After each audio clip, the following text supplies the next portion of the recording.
روزونکی پایبس وايي افغانستان به 8 پیاوړي چټک توپ اچوونکي ولري.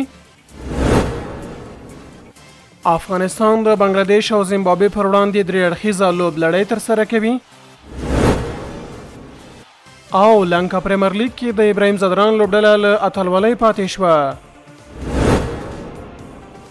د افغانستان کرکټ ملي لوبډلې روزونکي ریچارډ پایبس ویلي افغانستان د چټکو توپ اچوونکو له پلوه د ډېرې هیلې ورکوونکې ډلې څښتن دی او که د دوی روغتیا او چمتووالي ته سمه پاملرنه وشي په راتلونکي 18 میاشتو کې به د نړیوالو لوبډلو لپاره پیاوړی برید رامنځته کړي. پایبس وایي د افغانستان موخه دا ده چې لږ تر لږه 8 لوړ کیفیته چټک توپ اچوونکي ولري څو د لوبډلې د لومړني نوملړ لپاره سیالي وکړي. هغه ټینګار کړی دی چې د لوبغاړو فزیکي چمتووالی د توپ اچونې مهارتونه او د فشار پر مهال د لوبې وړتیا باید د نړیوال کرکټ تر ټولو لوړې کچې ته ورسیږي. زیاته کړې د هغه لپاره بریا روښانه معنا لري. افغانستان باید په هر لوبه، هر لړۍ او هر جام کې د ګټلو لپاره لوبې ترسره کړي.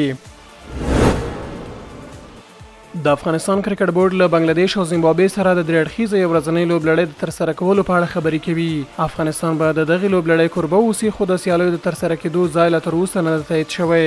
بل لور ته د هند او بنګلاديش ترمنځ د اړیکو ترنګلتیا سره ښایي د افغانستان او هند شلوریزه لوبلړۍ د خپل ټاکلي مهالویش له مخې ترسره نشي چې په دې صورت کې به افغانستان د هند پر وړاندې سیالي وکړي. د کرکټ مینوالو اوس د دغه سیالیو د رسمي نیټو او لوبغالي اعلان ته سترګې په لار دي.